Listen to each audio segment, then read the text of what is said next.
Periodic table में 4 block होते हैं, S block, P block, D block और एफ ब्लॉक। उसमें से जो हमारा पी ब्लॉक है वो क्लास 12 में करीब करीब 7 to 8 मार्क्स का आपका आता है। तो जो पी ब्लॉक है, पी ब्लॉक में टोटल 6 ग्रुप्स हैं, 13, 14, 15, 16, 17 और 18। उसमें जो लास्ट ग्रुप है यानी ग्रुप 18, मैं आज उस पर डिस्कशन करूँगा।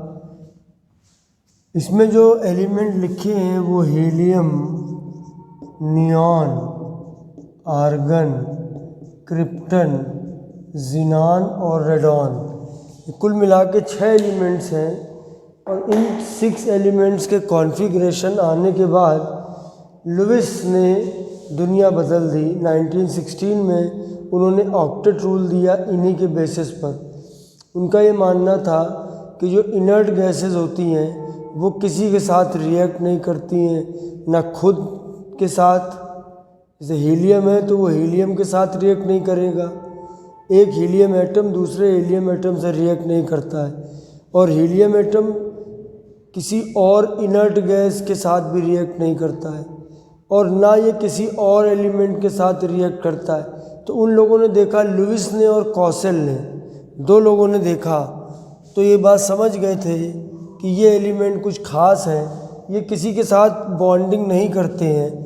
ये देखिए हीलियम, ध्यान से देखिए आप, helium, neon, argon, krypton, xenon और रेडॉन, ये 6 हैं।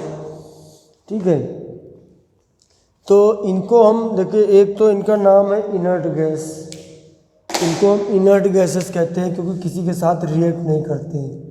लेकिन फिर कुछ समय के बाद कुछ नए कंपाउंड डिस्कवर कर लिए गए, कुछ कंपाउंड बनाए, स्पेशली ज़ीनॉन ने बहुत कंपाउंड बनाए, थोड़े बहुत इक्का दुक्का रेडॉन, क्रिप्टन और आर्गन ने भी बनाए।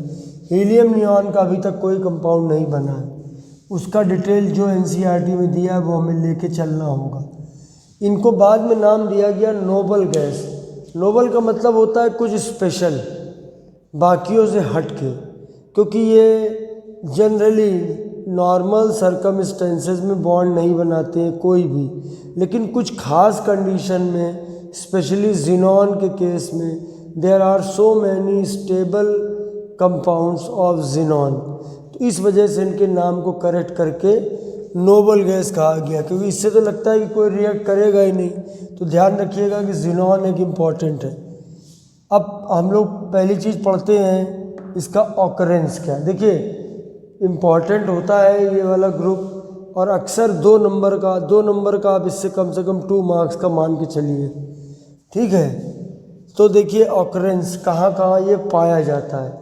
सबसे पहले देखिए ये एटमॉस्फेयर में, एयर में, सभी नोबल गैस एयर में पाए जाते हैं एक्सेप्ट रेडॉन, क्योंकि वो रेडियो एक्टिव है।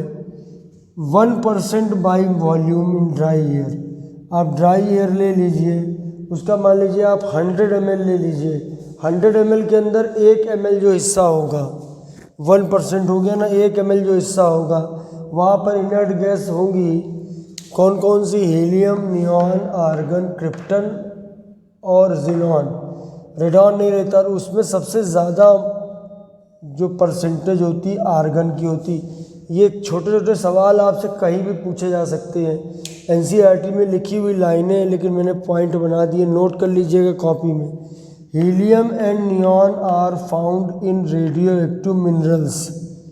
कहाँ पाए जाते हैं? रेडियो एक्टिव मिनरल्स में, क्योंकि वो radio active, helium neon radio active तो नहीं है लेकिन मिनरल में पाए जाते हैं। जैसे पिच ब्लेंडी है, मोनाजाइट है, क्लीवाइट है, 3 नाम दिए हैं, इनको आप याद कर लेना। हीलियम का जो मेन कॉमर्शियल सोर्स है, मेनली जो हीलियम निकाली जाती है वो नेचुरल गैस से निकाली जाती है। नेचुरल गैस जो ज़मीन से जब पेट्रोलियम निकाला जाता है तो उसके साथ एक गैस भी निकलती है, उसको कहते हैं नेचुरल गैस। उसमें 75% के करीब तो मीथेन होती है, फिर इथेन होती है, प्रोपेन होती है, ब्यूटेन होती है। ये गैसेस 4 गैसेस होती हैं। इसी से एलपीजी निकाली जाती है, इसी से सीएनजी बनती है, कंप्रेस्ड नेचुरल गैस। एक होता है पीएनजी जो घरों में, अब सभी के घरों में जो पाइपलाइन गैस की बनी हुई है, तो वो पाइप्ड नेचुरल गैस होती है पीएनजी, है ना। और लिक्विफाइड नेचुरल गैस जो होती है आपकी, लिक्विफाइड पेट्रोलियम गैस, वो पेट्रोलियम गैस है जो सिलेंडर में भरी रहती है, प्रोपेन और ब्यूटेन होती है, उसके अंदर हीलियम की काफ़ी मात्रा होती है, तो उससे जो है हीलियम को एक्सट्रैक्ट कर लिया जाता है। हीलियम और radon are very rare. Xenon और रेडॉन बहुत रेयर होते हैं, बहुत कम पाए जाते हैं। Radon is formed as a decay product of radium. अब देखिए केमिस्ट्री में तो कहीं पे रेडियो एक्टिविटी का टॉपिक होता नहीं है। फिज़िक्स में अगर आप लोगों ने पढ़ रखा है न्यूक्लियर फिज़िक्स में, तो आपको पता होगा कि जैसे ये एक रेडियो एक्टिव एलिमेंट है, ये एटॉमिक नंबर, ये मास नंबर है, इससे अल्फ़ा पार्टिकल एक निकल जाता है, ये अल्फ़ा पार्टिकल होता है, 2He4 इसका फार्मूला होता है। ये हीलियम का न्यूक्लियस है, इसको मगर हम कहते हैं अल्फ़ा पार्टिकल। तो जब कोई भी न्यूक्लियर रिएक्शन है, ये रिएक्शन हमारी केमिकल रिएक्शन नहीं है, ये न्यूक्लियर रिएक्शन है, तो इसको बैलेंस करने का तरीका क्या होता है कि लेफ़्ट हैंड साइड का जो एटॉमिक नंबर है वो राइट हैंड साइड के एटॉमिक नंबर के इक्वल होना चाहिए, और जो लेफ़्ट हैंड साइड का मास नंबर है वो राइट हैंड साइड के टोटल मास नंबर के इक्वल होना चाहिए। तो देखिए यहाँ पर 86 है, ये 2 कम हुआ है, तो यहाँ पर नीचे आपका क्या हो जाएगा, ये 80 अल्फ़ा पार्टिकल निकलता है 2He4। ये कुछ गलत हो गया ना हमारा, रेडियम का एटॉमिक नंबर जो होता है वो 88 होता है, तो 2 इससे कम हो गया तो ये 86 हुआ। देखिए 86 प्लस 2 88 हो गया, और फिर ये बन जाएगा रेडॉन। और 224 माइनस 4 मैं इसको भी चेक कर लेता हूँ, ये 226 है, थोड़ा नज़रें कमज़ोर हैं, ये 226 है। 226 में -4 करोगे तो 222, चेक कर लीजिए। 88 लेफ्ट हैंड साइड में एटॉमिक नंबर है टोटल, तो राइट हैंड साइड में 86 प्लस 2 होना चाहिए। तो मतलब जो रेडियम होता है, रेडियम का एटम जब डिके होता है तो एक अल्फ़ा पार्टिकल निकालता है और साथ में रेडॉन बनता है। तो रेडॉन को बनाने का ये तरीका होता है रेडियो एक्टिव रिएक्शन, मतलब एक न्यूक्लियर रिएक्शन के ज़रिए होता है। अब आप ध्यान से बोर्ड पे देखिए कि मैंने 4 प्रॉपर्टीज़ लिखी हैं। मैं एनसीईआरटी का पॉइंट वाइज लेके चल रहा हूँ। 4 पॉइंट पहले इसमें दिए गए हैं। तो इलेक्ट्रॉनिक कॉन्फ़िगरेशन सबसे पहले हमको समझना है। तो जैसे ये हीलियम 2 होता है, नियॉन 8 होता है, आर्गन 18 होता है, इसी तरीके से आगे भी होते हैं। तो 2 वाले का तो देखिए 1s2 बना, लेकिन इसका बनेगा 1s2, 2s2, 2p6, सॉरी 10 है। इसका बनेगा 1s2, 2s2, 2p6, 3s2, 3p6।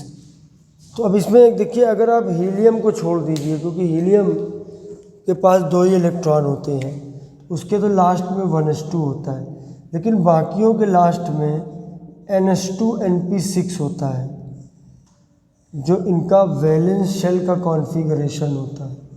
ये इनका वैलेंस शेल होता है सभी का। तो इसमें आपको दिख रहा है 2s2 2p6, इसके बाद वाले में दिख रहा है 3s2 3p6, क्रिप्टन में दिखेगा 3s2 3p6, ज़ीनॉन में दिखेगा, इसी तरीके से बढ़ता चला जाएगा। ठीक है, आर्गन, क्रिप्टन, ज़ीनॉन, रेडॉन, इस तरीके 3 के बाद 4 5 6 ऐसे ही आपका बढ़ता चला जाएगा। तो पहले को छोड़ के, पहले में 2 इलेक्ट्रॉन होते हैं, हीलियम डबलेट बनाता है, बाकी सब आप जानते हो ऑक्टेट बनाते हैं, सबके पास स्टेबल ऑक्टेट होता है, स्टेबल ऑक्टेट। तो ये तो इसका इलेक्ट्रॉनिक कॉन्फ़िगरेशन हो गया। कभी पूछा जाए कि ये स्टेबल क्यों होते हैं, बॉन्ड क्यों नहीं बनाते हैं, तो आप क्या बताओगे कि ये इनके वैलेंस शेल पूरे भरे होते हैं, कंप्लीटली फिल्ड होते हैं, द मोस्ट स्टेबल ऑक्टेट होता है NH2NP6। तो इस वजह से ये किसी के साथ बॉन्डिंग नहीं करते। Ionization enthalpy delta HI। हाँ, फिर ये सवाल बनता है कि फिर आखिर ज़ीनान क्यों बनाता है, तो वो मैं भी आपको बताऊंगा आगे वीडियो में। तो आयनाइजेशन इंथैल्पी होता है किसी एटम से, अगर आप आइसोलेटेड गैसियस एटम से अगर आप इलेक्ट्रॉन निकालेंगे तो जो उसमें एनर्जी खर्च होती है, जो इंथैल्पी में चेंज होता है, उसको बोलते हैं आयनाइजेशन इंथैल्पी। तो इनर्ट गैसेस की क्या होती है, बहुत ज़्यादा बड़ी value, these have very high delta HI values. क्योंकि इनके octet due to very stable electronic configuration. भाई देखिए, जब वैलेंस शेल में 8 इलेक्ट्रॉन हैं, अब आप मान लो इससे एक इलेक्ट्रॉन निकालोगे तो ये 7 हो जाएंगे ना। 8 तो स्टेबल होता है, जिसके पास 7 है वो खुद 8 करना चाहता है, खुद 8 करना चाहता है स्टेबल होने के लिए। तो जिसके पास 8 है, बाकी सारे एलिमेंट इन्हीं की तरह है, helium, neon, argon, krypton, xenon, radon की तरह बनना चाहता है। तो जो ये खुद हैं ये अपने स्टेट में चेंज क्यों होने देंगे। लेकिन हाँ, अगर हम करते हैं तो हमें ज़्यादा एनर्जी देनी पड़ेगी, तो इनके हाई होते हैं। एटॉमिक रेडियाई की बात करें, एटॉमिक रेडियाई देखिए ऐसा होता है कि इनके दीज है वेंडर वाल्स रेडियाई, ठीक है। और ग्रुप में ऊपर से नीचे आता है तो रेडियस हमेशा इंक्रीज होता है। और मैं आपको बता दूं, जबकि बाकी जो होते हैं अदर जो ग्रुप के होते हैं 13, 14, 15, 16, 17 के, उनके होते हैं कोवेलेंट रेडियस, उनके कोवेलेंट भी होते हैं और वेंडर वाल्स भी होते हैं। इनके सिर्फ वेंडर वाल्स होते हैं। इसीलिए जब आप लेफ़्ट टू राइट आओगे तो जैसे आप ग्रुप 13 में आए बोरान, फिर वे उसके बाद आपको कार्बन, नाइट्रोजन, ऑक्सीजन, फ्लोरीन और नियॉन, तो आपको लिथियम से शुरू करें तो लिथियम से वैल्यू कम होती जाएगी, क्योंकि लेफ़्ट टू राइट वैल्यू जो है डिक्रीज होती है। तो लिथियम से कम होगी बेरिलियम की, फिर बोरॉन की उससे कम, फिर कार्बन की उससे कम, फिर नाइट्रोजन की, फिर ऑक्सीजन की, फिर फ्लोरीन की, और फिर अचानक फ्लोरीन की सबसे कम है। अचानक आप देखोगे कि फ्लोरीन के बाद नियॉन की वैल्यू जंप मार जाती है। वो जंप इसलिए मार रही है क्योंकि उसमें वेंडर वाल रेडियस दिया जा रहा है, जबकि बाकियों में कोवेलेंट रेडियस दिया होता है। Although the point is not given in NCERT book, तो बेटर है कि आप क्लास 11th में जाइए और रेडियस के बारे में पढ़िए अगर अच्छे समझना है तो। बाकी मैंने मतलब भर का बता दिया। इलेक्ट्रॉन गेन इंथैल्पी की वैल्यू जनरली नेगेटिव होती है, लेकिन इनकी these have high positive values of EGE। High positive value भी इसी वजह से होता है। वैसे नॉर्मली क्या होता है, किसी एटम में अगर आप कोई इलेक्ट्रॉन ऐड करोगे तो एनर्जी रिलीज होती है, लेकिन इनमें क्या होता है कि इनके पास 8 इलेक्ट्रॉन है, ना ये निकलने देता है और ना ये ऐड होने देता। अब अगर आप ऐड करोगे तो एनर्जी रिलीज़ नहीं होगी, बल्कि आपको एनर्जी खर्च करनी पड़ेगी, यानी प्रोसेस हो जाएगा एंडोथर्मिक। तो दो चीज़ें आपको एक्सेप्शनल दिखेंगी। एटॉमिक रेडियाई इनका बढ़ जाता है क्योंकि इनमें सिर्फ वेंडर वाल यूज़ किया जाता है और बाकियों में कोवेलेंट। और दूसरा कि बाकी एलिमेंट की वैल्यू नेगेटिव होती है, लेकिन इनकी सिग्निफिकेंटली पॉजिटिव होती है। चलिए अब आगे बढ़ते हैं और फिज़िकल और केमिकल प्रॉपर्टीज़ पर आते हैं। सबसे पहले आप देखिए फिज़िकल प्रॉपर्टीज़। फिज़िकल प्रॉपर्टीज़ में all noble gases are monoatomic gases. सभी मोनो एटॉमिक गैसेज हैं, यानी कि इनकी एटॉमिसिटी 1 है। एटॉमिसिटी का मतलब होता है कि उस एटम जो मॉलिक्यूल बनाएगा उसमें टोटल कितने एटम यूज़ होंगे। जैसे H2 होता है, H2 की एटॉमिसिटी 2 होती है। ओजोन O3 की एटॉमिसिटी 3 होती है। वैसे helium, neon, argon, krypton, xenon और रेडॉन इनकी एटॉमिसिटी 1 होती है। ये सभी मोनो एटॉमिक होते हैं। मोनो एटॉमिक का मतलब कि आपस में जुड़ते नहीं हैं, पहला पॉइंट। दूसरा, कलरलेस, ऑर्डरलेस एंड टेस्टलेस। ठीक है, पता नहीं टेस्ट कैसे इसका लेते होंगे, खैर। These are very low melting point and boiling point. Melting point और बॉइलिंग पॉइंट बहुत कम होता है जब इनके बीच में आपस में फोर्सेस बहुत वीक होती हैं। एटम है, उनके बीच में फोर्सेस बहुत कमज़ोर होती हैं। सबसे कमज़ोर जो फोर्सेस होती हैं केमिस्ट्री में, लंदन फोर्स या डिस्पर्सन फोर्स, या एक इसका और नाम है इंस्टेंटेनियस इंड्यूस्ड डाइपोल। एक instantaneous dipole and instantaneous induced dipole. पूरा नाम फिर से सुनिए, instantaneous dipole and instantaneous induced dipole. तो ये बड़ा सा नाम होता है, इसे लंदन ने खोजा था, लंदन साइंटिस्ट का नाम है, तो लंदन फोर्स या डिस्पर्सन फोर्स कहते हैं। इसलिए इनके मेल्टिंग पॉइंट, बॉइलिंग पॉइंट हर एक में कोई ना कोई क्वेश्चन बना हुआ है।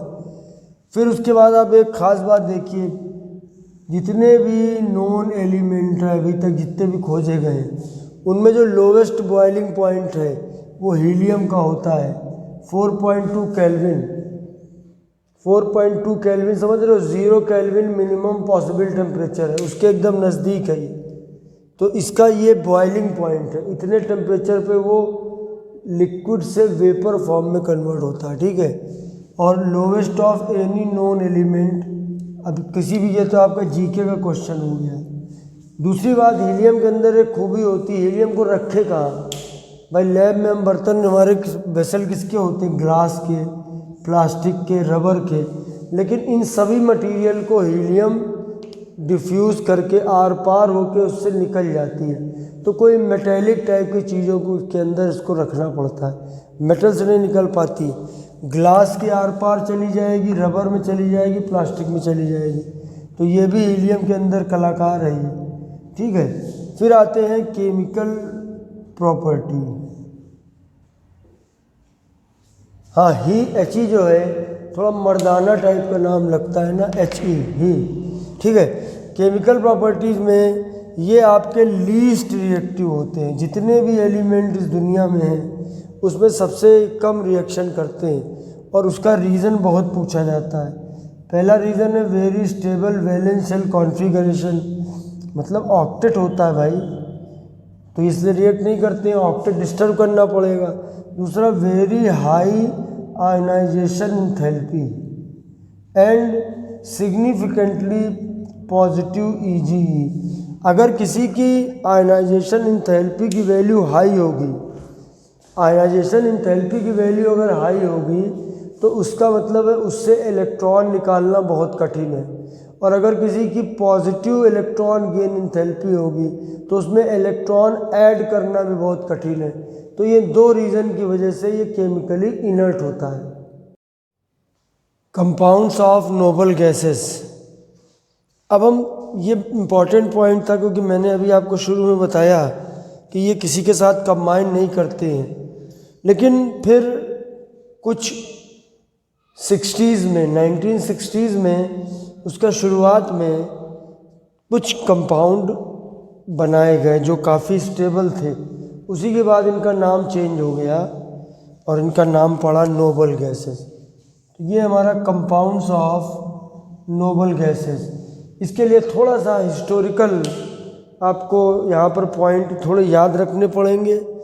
देखिए 1962 में, जहाँ तक मुझे ध्यान है, चाइना वॉर भी हुई थी।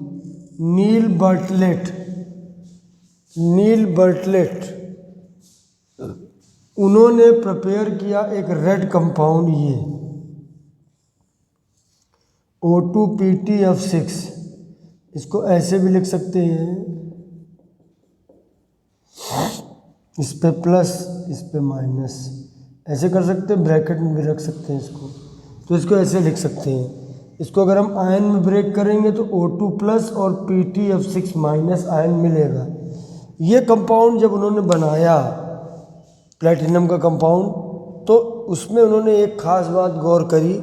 वो बात क्या थी, जरा ध्यान समझिएगा, बड़ा इंटरेस्टिंग मुझे तो लगता है कि कोई चीज़ की डिस्कवरी हुई, इसी खोज के बाद इसका नाम नोबल गैस आया। तो देखिए ये O2 है, इसकी भी आयनाइजेशन इंथैल्पी होती है। अगर आपको याद हो तो आयनाइजेशन इंथैल्पी एटम की होती, किसी आइसोलेटेड गैसियस एटम से एक इलेक्ट्रॉन निकालना। In the same manner molecule की भी आयनाइजेशन इंथैल्पी होती है। तो आयनाइजेशन इंथैल्पी मतलब मॉलिक्यूल से एक इलेक्ट्रॉन को निकालेंगे। O2 से जब एक इलेक्ट्रॉन निकालते हैं तो पर मोल में जो वैल्यू है 1175 किलो जूल, ये वैल्यू आई ऑक्सीजन की, O2 की। ठीक है, अब उन्होंने एक ख़ास बात देखी कि इतनी वैल्यू उन्होंने मैच की तो पाई यही सेम वैल्यू जिनॉन की फर्स्ट आयनाइजेशन इंथैल्पी की वैल्यू भी 1170 थी। दोनों वैल्यू बहुत सिमिलर थी। उन्होंने आइडिया लगाया कि ऐसा किया जाए कि O2 की जगह Xe भी ला सकते हैं हम, Xe प्लस बन जाएगा। और फाइनली उन्होंने बनाया Xe प्लस PtF6। उन्होंने मेहनत करी और कंपाउंड बनाने में उनको कामयाबी मिली। इसको भी हम ऐसे और ऐसे लिख सकते हैं। ये पहला फर्स्ट कंपाउंड था, इसको आप याद रखिएगा। ये हमारा first compound of inert gas, पहला कंपाउंड। अब आप दोनों को देखिए, दोनों की सिमिलरिटी देखिए, कितने दोनों सिमिलर हैं। देखिए ध्यान से, ये देखिए आप O2PtF6 XePtF6। After this other compounds of xenon are also form, जैसे xenon difluoride XeF2, xenon tetrafluoride, xenon hexafluoride, xenon oxy difluoride etcetera. तो हीलियम के तो कई कंपाउंड स्टेबल बनाए गए, लेकिन अब हम देखते हैं कि बाकी का क्या हाल है, क्योंकि हेडिंग डाली थी कंपाउंड्स ऑफ नोबल गैसेस। तो देखिए हीलियम, नियॉन और आर्गन का कोई कंपाउंड अभी तक नहीं बना है। हालांकि मैंने कुछ जगहों पर आर्गन के कुछ कंपाउंड देखे हैं, लेकिन चलो NCERT में यही लिखा है तो हमें यही लेके चलना पड़ेगा। क्रिप्टन का एक कंपाउंड KrF2 बना है, ठीक है, जिसको स्टडी किया गया है इसके बारे में, क्रिप्टन डाईफ्लोराइड। और रेडॉन का एक कंपाउंड RfN2 बनाया गया है, लेकिन इसको आइसोलेट अभी तक किया नहीं गया है। तो बाकी एलिमेंट के तो बहुत कम बनते हैं, लेकिन जो जिनॉन है उसके बहुत सारे स्टेबल कंपाउंड होते हैं। अब आगे बढ़ेंगे तो हम लोग को कुछ रिएक्शंस मिलेंगी। आप अपने साथ NCERT बुक भी खोले रहिए। देखिए कुछ हमको रिएक्शंस मिलेंगी, तो मेथड ऑफ प्रिपरेशन और केमिकल प्रॉपर्टी मिली जुली मैं ले रहा हूँ, ऐसे ही दी हुई हैं। तो जैसे अब देखिए इसमें आप पहले मैं आपको ये 3 रिएक्शन दिखाना चाहता हूँ। अजीबोगरीब सी हैं तीनों रिएक्शन। एक में है जिनॉन की रिएक्शन फ्लोरीन से, दूसरे में भी जिनॉन की फ्लोरीन से, तीसरे में भी जिनॉन की फ्लोरीन से, लेकिन तीनों में कंडीशंस अलग अलग है। 673 केल्विन 1 बार, 873 केल्विन 1 बार प्रेशर, 573 और 60 to 70 बार। ठीक है, तो एक बात तो इसमें यह है कि बेईमानी करके इसको याद कर सकते हैं। इसमें जिनॉन एक्सेस में रहेगा, इसमें 1:5 रेशियो में रहेगा। एक हिस्सा इसका रहेगा जिनॉन का, तो 5 हिस्से रहेंगे फ्लोरीन के। इसमें 1:20 रेशियो में होगा। अब इनमें बनने वाले जो कंपाउंड है वो अलग अलग है। इसमें देखो बनेगा XeF2, इसमें बनेगा XeF4। तो ये याद करने का है। ठीक है, पूछा जा सकता है, कंडीशन को ध्यान रखिए, रेशियो याद रखिए। तो मेरे हिसाब से ये तो भैया रट्टा मारो इस पे, ठीक है। वैसे कम ही पूछी जाती है रिएक्शन। अब ये वाली रिएक्शन है, इसमें ज़्यादातर हाइड्रोलिसिस पूछा जाता है, वो तो इम्पॉर्टेंट है। ये रिएक्शन मैं सब बता दे रहा हूँ आपको। अब ये है ज़ीनॉन टेट्राफ्लोराइड और ये डाई ऑक्सीजन डाई फ्लोराइड है। जब इसकी रिएक्शन होगी तो देखो XeF6 बन जाएगा। ये भी पूछी जाती है रिएक्शन, इसको आप इम्पॉर्टेंट मान सकते हैं। इससे ज़ीनॉन हेक्साफ्लोराइड बन गया। 3 तो फ्लोराइड इसके होते हैं। इन तीनों के बारे में और बातें भी लिखी हैं, वो भी मैंने लिख दी हैं। XeF2 XeF4, xenon difluoride, xenon tetrafluoride और ज़ीनॉन हेक्साफ्लोराइड। ये कलरलेस क्रिस्टलाइन सॉलिड होते हैं। Xe गैस है, फ्लोरीन भी गैस है, लेकिन दोनों से बनने वाले कंपाउंड क्रिस्टलाइन सॉलिड है।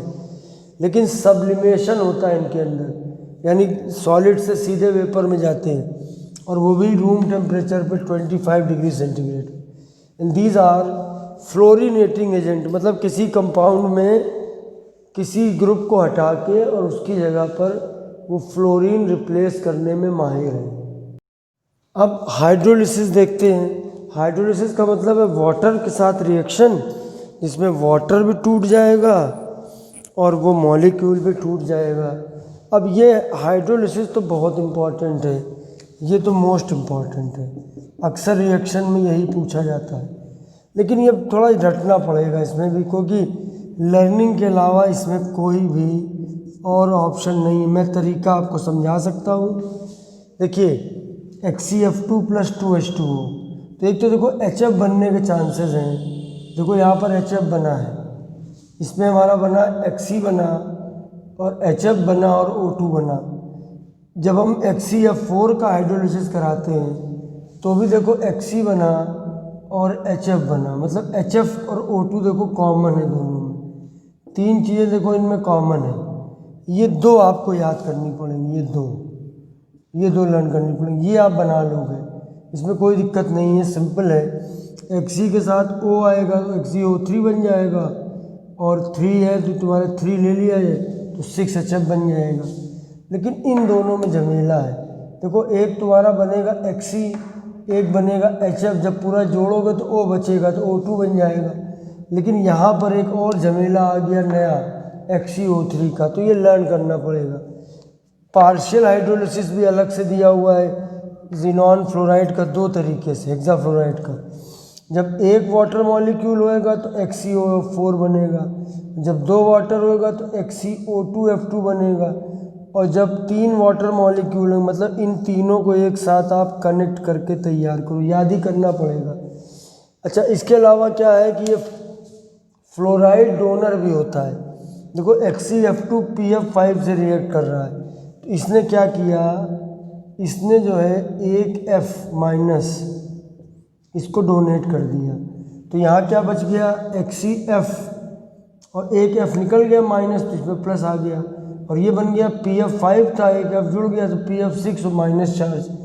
उसके बाद XeF4 + SbF5, तो इससे भी आपका देखिए एक F- ट्रांसफ़र हुआ, तो ये बना XeF3+, और ये बना SbF6-।